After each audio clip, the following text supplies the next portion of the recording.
BITSAT 2022 का जो हमारा फर्स्ट अटेम्प्ट था वो टोटल आपकी 8 शिफ्ट्स में जो है कंडक्ट कराया गया, जो कि 4 जुलाई से लेकर 7 जुलाई के बीच में हुई। तो यहाँ पे जो आपकी टोटल 8 शिफ्ट्स हुई है उसी का डिटेल्ड एनालिसिस हम इस वीडियो में लेके आए हैं, जहां पे हम जो है लेवल ऑफ डिफिकल्टी की बात करेंगे, साथ ही साथ किन टॉपिक्स पे ज्यादा जो है वेटेज कंसिडर किया गया उनके बारे में बात करेंगे, और स्टूडेंट्स को क्या मॉक टेस्ट देने से फायदा हुआ, और जिनका हाई स्कोर आया क्या उन्होंने बोनस क्वेश्चन अटेम्प्ट करे थे। इन सारी चीजों को जो है हम इस वीडियो में डिटेल में डिस्कस करेंगे, इसलिए इस वीडियो को जो है आप शुरू से लेकर एंड तक देखिए। साथ ही साथ अब अटेम्प्ट 2 जो होगा उसके लिए भी कुछ इंपॉर्टेंट लर्निंग्स हम जो है इस वीडियो के थ्रू देखेंगे। तो सबसे पहले अगर हम बात करें कि लेवल ऑफ डिफिकल्टी क्या थी आपकी पेपर की, तो देखिए आपकी जो लेवल ऑफ डिफिकल्टी है उसको हमने क्वेश्चंस के लेवल के हिसाब से यहाँ पे जो है आपके लिए सेग्रीगेट कर दिया है। तो अगर हम उन क्वेश्चंस की बात करें जो कि इजी कैटेगरी में लाई कर रहे थे, वो टोटल आपके 30% थे। इजी कौन से आ जाते, जो कि आप बहुत ही जल्दी जो है सॉल्व कर सकते हैं, जिसमें आपको ज्यादा टाइम नहीं लगेगा। ज्यादातर इसमें जो है फॉर्मूला बेस्ड क्वेश्चन हो जाते हैं। और जो आपके मॉडरेट कैटेगरी में थे वो टोटल आपके 45% क्वेश्चन थे। तो इनमें कहीं ना कहीं कुछ कॉन्सेप्ट्स का यूज होना था जो कि स्टूडेंट्स को पता होना चाहिए। और लास्ट में आ जाते हैं हमारे डिफिकल्ट लेवल के क्वेश्चन जो कि 25% थे पेपर में। तो इन क्वेश्चंस में आपको थोड़ा सा टाइम ज्यादा लग सकता है। तो ओवरऑल जो है लगभग सारी शिफ्ट्स में इसी टाइप का जो है आपको लेवल ऑफ डिफिकल्टी देखने को मिली, बाकी थोड़ी बहुत जो है इधर उधर हो सकती थी। अब अगर हम सब्जेक्ट्स की बात करें लेवल ऑफ डिफिकल्टी, तो देखिए फिजिक्स जो आपका सेक्शन था वो इजी टू मॉडरेट के बीच ही देखने को मिला। केमिस्ट्री इस बार जो है कुछ स्टूडेंट्स ने ये रिपोर्ट किया था कि उन्हें थोड़ा सा फिजिक्स के मुकाबले ज्यादा डिफिकल्ट लगा। बाकी क्वेश्चंस जो है इजी टू मॉडरेट कैटेगरी में ही पूछे गए थे, बट कुछ टॉपिक्स ऐसे थे थोड़े से अनयूजुअल थे कि जो नॉर्मली जो है स्टूडेंट्स उन्हें नहीं पढ़ते, या फिर एनसीईआरटी के कुछ ऐसे कॉर्नर से लाइन पूछ ली गई जो कि आप लोगों ने कहीं ना कहीं छोड़ दी होगी। तो ये चीज आपको देखने को मिली। मैथ्स की अगर बात करें तो मैथ्स का सेक्शन जो है वो मॉडरेट लेवल का ही था, बट यहाँ पे आपको लेंदी दिखेगा क्योंकि आपके पास टाइम कम होता है बिटसेट पेपर में, तो यहाँ पे स्पीड का गेम जो है बहुत ज्यादा था। एलआर की बात करें यानी कि लॉजिकल रीजनिंग की, तो ये इजी टू मॉडरेट सेक्शन में लाइक कर रहा था, बट कुछ टॉपिक्स ऐसे पूछे गए थे जो कि आपके ब्रोशर में मेंशन नहीं थे, तो उसके लिए आपको जो है थोड़ा बहुत उसका आइडिया होना चाहिए था। इंग्लिश की अगर हम बात करें तो इंग्लिश जो है वो मॉडरेट लेवल का देखने को मिला, क्योंकि देखिए इस बार वेटेज इंग्लिश का थोड़ा कम किया गया है, बट क्वेश्चंस आपके इस लेवल के रहते हैं कि कुछ वर्ड से आप इतना ज्यादा फेमिलियर नहीं होते, तो स्टूडेंट्स इसमें थोड़ी बहुत डिफिकल्टी फेस करते।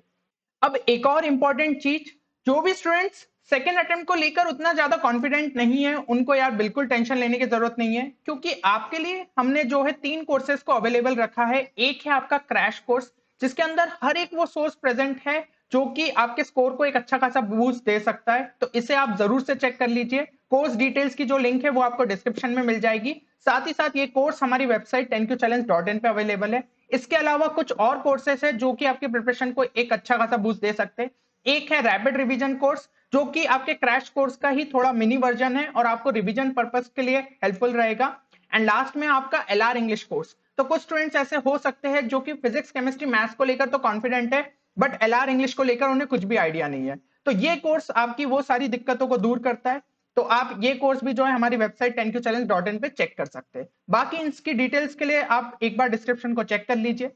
अब अगर हम बात करें कि आपका जो फिजिक्स सेक्शन था उसमें ऐसे कौन से टॉपिक्स थे जो कि भाई बार बार आपकी शिफ्ट्स में रिपीट हुए, तो एक तो है फ्लूइड्स, जिसका वेटेज थोड़ा अच्छा देखने को मिला था। हर शिफ्ट में आपके 2 या 3 क्वेश्चन पूछ लिए गए थे। देन ईएमआई से क्वेश्चंस आए थे, मैग्नेटिज्म से क्वेश्चन देखने को मिले, मॉडर्न फिजिक्स से देखने को मिले, काइनेमेटिक्स से देखने को मिले, थर्मोडाइनमिक्स, मैग्नेटिज्म, वेव्स और मैकेनिक्स की अगर हम बात करें तो यहाँ पे आपका loss of motion, work power energy और मोमेंटम एंड कोलिजन जो है वो ज्यादा वेटेज कैरी कर रहे थे बाकी आपके मैकेनिक्स के चैप्टर्स के अगर हम कंपैरिजन में बात करें तो ये आपके फिजिक्स के कुछ टॉपिक्स है जिन पे आप एक्स्ट्रा फोकस कर सकते हैं। बाकी पेपर ओवरऑल जो है फिजिक्स का वो बैलेंस देखने को मिला था, तो कहीं ना किसी चैप्टर से जो है क्वेश्चन पूछे गए। तो जितना ज्यादा आप सिलेबस करके जाएंगे उतना जो है आपका बेटर स्कोर आ सकता है। अब अगर कुछ मेजर लर्निंग्स की बात करें तो एक चीज ये थी कि आपको सारे फॉर्मूलेस जो है वो अच्छे तरीके से याद रहने चाहिए, क्योंकि कुछ ऐसे क्वेश्चन थे जिसमें आपको सिंपली जो है डायरेक्ट वैल्यू को सब्स्टिट्यूट करना था। तो अगर आपको फॉर्मूला अच्छे से याद होगा तो कोई दिक्कत नहीं होगी, लेकिन अगर आपको फॉर्मूला याद नहीं था तो आप वहां पे जो है स्ट्रगल करेंगे। सेकंड चीज ये थी कि आपको कुछ चैप्टर्स के लिए थ्योरी भी अच्छे से करके जानी पड़ेगी, क्योंकि थ्योरेटिकल क्वेश्चंस भी जो है एग्जाम में देखने को मिले। तो स्पेशली कौन से चैप्टर्स हो गए आपके, मॉडर्न फिजिक्स हो गए, सेमीकंडक्टर्स हो गए, ऑप्टिकल इंस्ट्रूमेंट्स हो गए, properties of solids and fluids हो गए, हीट एंड थर्मोडायनेमिक्स। तो हीट एंड थर्मोडायनेमिक्स में जो है एप्लीकेशन बेस्ड क्वेश्चन देखने को मिले थे एंड स्टूडेंट्स को ये लग रहा था कि ये तो यार सिलेबस से बाहर पूछ लिया, इस टाइप के तो क्वेश्चन हमने देखे नहीं, बट यहाँ पे एप्लीकेशन बेस्ड क्वेश्चन होते हैं, तो आपको जो है चैप्टर को उस हिसाब से पढ़ना होगा। तीसरी चीज अगर हम बात करें तो यहाँ पे ग्राफिकल क्वेश्चंस भी देखने को मिले थे, कुछ ऐसे चैप्टर्स जैसे कि काइनेमेटिक्स हो गया, थर्मोडायनेमिक्स, तो इलेक्ट्रोस्टैटिक्स, तो ये इस टाइप के ग्राफिकल क्वेश्चंस भी जो है आपको प्रैक्टिस में होने चाहिए। अब अगर हम केमिस्ट्री में बात करें तो कुछ ऐसे टॉपिक्स थे जो कि हर शिफ्ट में जैसा स्टूडेंट्स ने रिपोर्ट किया है उस हिसाब से हम आपको बताएंगे। तो एक हो गया थर्मोकेमिस्ट्री, देन सेकंड हो गया आपका ऑर्गेनिक केमिस्ट्री जिसके अंदर आपका जीओसी का तो मेजर वेटेज था लगभग हर शिफ्ट में, फंक्शनल ग्रुप टेस्ट पे काफी क्वेश्चन थे, नेम रिएक्शन पे जो है क्वेश्चन थे, देन सॉलिड स्टेट हो गया, एटॉमिक स्ट्रक्चर, आपका आयनिक इक्विलिब्रियम हो गया, chemical kinetics, chemical bonding and coordination compound, तो इनसे रिलेटेड जो है क्वेश्चंस देखने को मिले।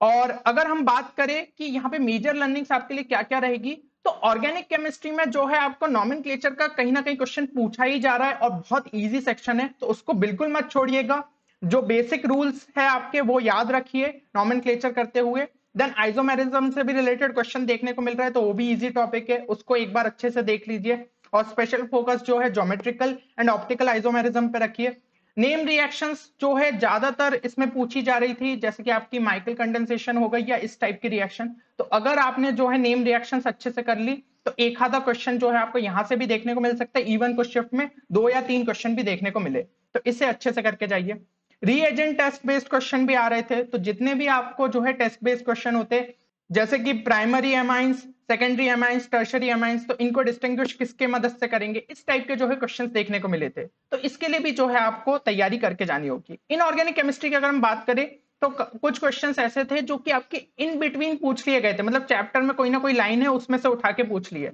तो इस टाइप के क्वेश्चंस के लिए भी आपको तैयार रहना होगा। अब आपने अगर एनसीईआरटी उतने अच्छे से नहीं करेगी तो आपको ये चीजें जो है डिफिकल्ट लगेगी, इसलिए कई स्टूडेंट्स जो है केमिस्ट्री को यहाँ पे डिफिकल्ट भी जो है रिपोर्ट कर रहे थे। तो देखिए अगर आप एनसीईआरटी पे अच्छे से करके जाते हैं तो आपको जेई मेंस के लिए भी फायदा होगा प्लस बिटसेट के लिए भी फायदा होगा, तो जितनी चीजें आप रिवाइज कर सकते हैं लास्ट टाइम पे उतना करिए। साथ ही साथ जो आपके वहां बीच में पिंक बॉक्स दिए रहते हैं चैप्टर के बीच, वो उससे भी जो है क्वेश्चंस उठ के आए, तो जितने भी वो सॉल्व्ड एग्जांपल है उनको मत छोड़ के जाइएगा, उनको अच्छे से देख लीजिए। फिजिकल केमिस्ट्री में बात करें तो कुछ क्वेश्चंस तो ऐसे थे डायरेक्ट बस फॉर्मूला अप्लाई करना था, जैसे कि अरेनियस इक्वेशन हो गया केमिकल काइनेटिक्स में, ठीक है, तो इस टाइप के जो क्वेश्चन है यार इनको आप अच्छे से करके चले आइए, बहुत ही कम न्यूमेरिकल्स पूछे जाते, बट जो भी आएंगे वो आपको इस तरीके से सॉल्व करने होंगे।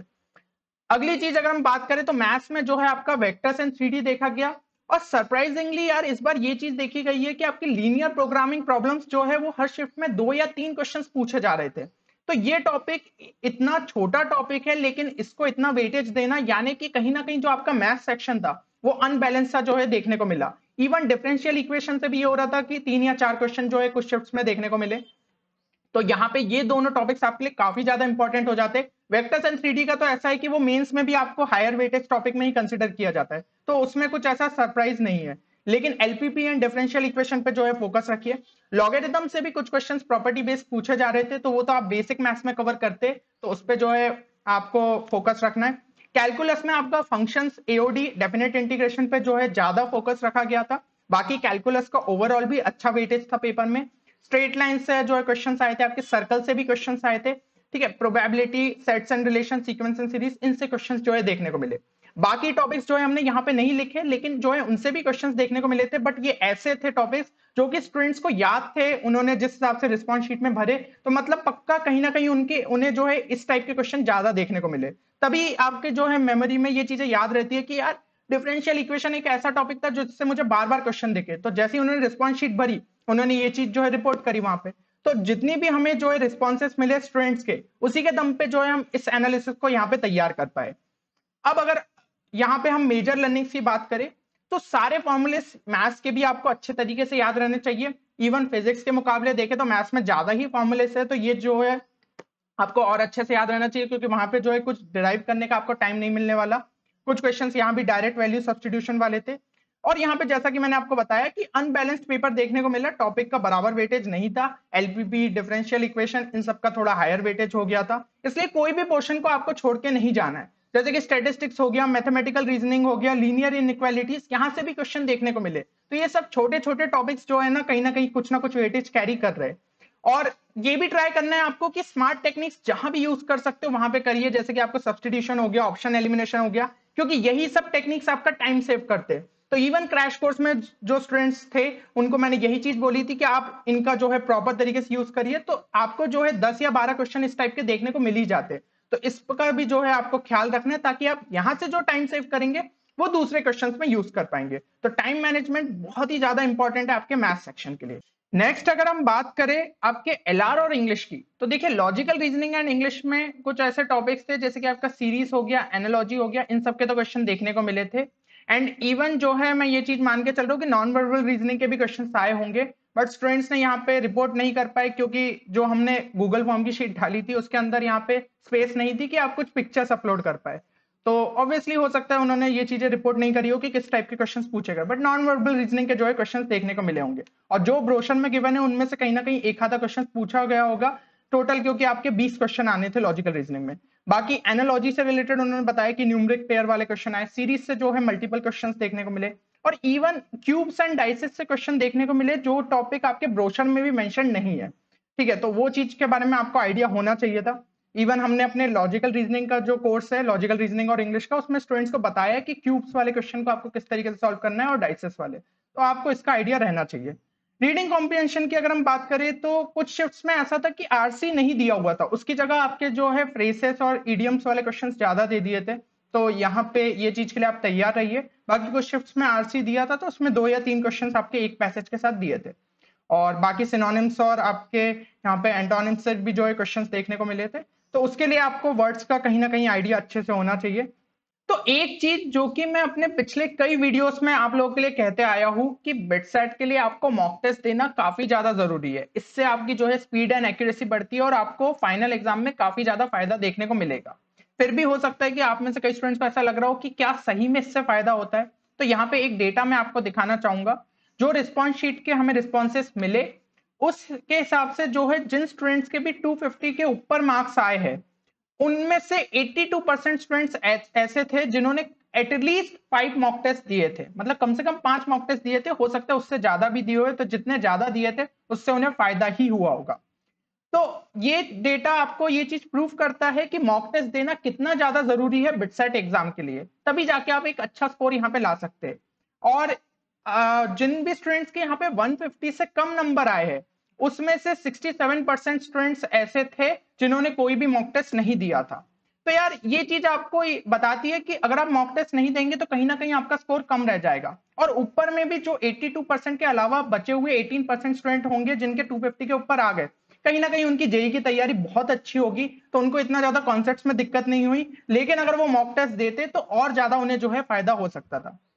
तो आप जो भी सोर्स को रेफर कर रहे हो वो बढ़िया है, लेकिन अगर आपको नहीं समझ में आ रहा है कि आपको रेलिवेंट मॉक टेस्ट कहां से देने चाहिए, तो आप हमारी वेबसाइट पे चेक कर सकते हैं, जहां पे बिटसेट 2022 के आपको set of 20, set of 10 and set of 5 में जो है मॉक टेस्ट अवेलेबल है। तो इसमें आपको काफी रेलिवेंट क्वेश्चंस प्रैक्टिस हो जाएंगे, साथ ही साथ इसके अंदर जो है बोनस क्वेश्चंस भी जो है आपके इंक्लूडेड है। और बाकी आपकी प्रैक्टिस के लिए जो है यहाँ पे कुछ और भी रिसोर्सेस है, जैसे कि क्वेश्चन बैंक हो गया, डेली प्रैक्टिस पेपर, और इसके अलावा शॉर्ट नोट्स है कि क्योंकि कुछ स्टूडेंट्स ऐसे हो सकते हैं जिन्होंने लास्ट टाइम पे प्रॉपर तरीके से शॉर्ट नोट्स नहीं बनाए हो, तो वो भी इनके लिए जो है सेकंड अटेम्प्ट के लिए काफी ज्यादा ये रिसोर्स बेनिफिशियल हो सकता है। अब आप में से कुछ स्टूडेंट्स इस चीज को लेकर भी कंफ्यूज होंगे कि क्या उन्हें बिटसेट एग्जाम में जो है बोनस क्वेश्चंस के लिए जाना चाहिए या फिर नहीं, क्या उससे कुछ फायदा होता है। तो यहाँ पे कुछ डेटा मैं आपको दिखाना चाहूंगा, जिस हिसाब से हमें रिस्पॉन्सेस मिले हैं उसमें से 35% स्टूडेंट्स ऐसे थे जिन्होंने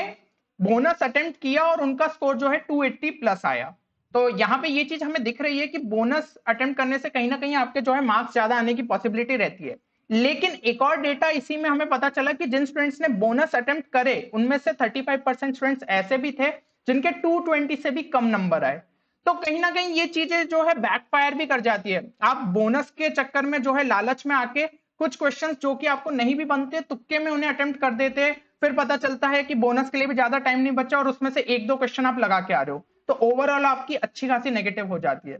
तो वहां पे आपको केयर जो है बहुत ही केयरफुली इस चीज को डिसाइड करना होगा कि क्या सही में वो चीज जो है बोनस आपके लिए फायदेमंद हो सकती है। अगर आप अपने सेफ स्कोर तक पहुंच गए, अगर आपको लग रहा है कि आप 270 280 तक पहुंच गए, आपके जितने आपने क्वेश्चन अटेम्प्ट किए उसके बेसिस पे इतना नंबर आ जाएंगे, तो आपको बोनस की लालच में नहीं पड़ना चाहिए। बट आपको लग रहा है कि आपका स्कोर है 320 के आसपास और थोड़े बहुत मार्क्स अगर आपको और मिल जाए और आपको सीएस मिल सकती है, साथ ही साथ आपके पास 10 मिनट का आसपास जो है टाइम भी बचा है, तो आप जो है फिर बोनस पे जा सकते हैं। तो यहाँ पे जो है जब आप मॉक टेस्ट देंगे ये चीज तभी आपकी जो है डिसीजन मेकिंग एबिलिटी अच्छे से डेवलप होगी। तो प्रॉपरली मॉक टेस्ट में इस चीज को एक्सपेरिमेंट करके देखिए। अब यहाँ पे जो है एक बार कमेंट सेक्शन में ये चीज भी मेंशन कर दीजिए कि सेकंड अटेम्प्ट के लिए आप कितने स्कोर को टारगेट कर रहे हैं। ये एक्टिविटी जो है मैंने फर्स्ट अटेम्प्ट के लिए भी करवाई थी, लेकिन हो सकता है आप में से कई सारे स्टूडेंट्स उस चीज को जो है टारगेट को अचीव नहीं कर पाए, क्योंकि देखो यार आपको सिंपली इस चीज को लिखना नहीं है बल्कि पूरे डिटर्मिनेशन से इस चीज के लिए वर्क करना है ताकि आप सही में इसको जो है अचीव कर पाओ। तो जो भी आप कमेंट में लिख रहे हो उसके लिए उस हिसाब से वर्क करो और डेफिनेटली यार आप उस स्कोर को जो है अचीव कर सकते हैं। बाकी हमारी टीम आपके लिए हमेशा यहाँ पे खड़ी है और आपको लगातार बिटसेट के लिए सपोर्ट करते रहेंगी। मिलते हैं अगले वीडियो में, तब तक के लिए take care and good bye.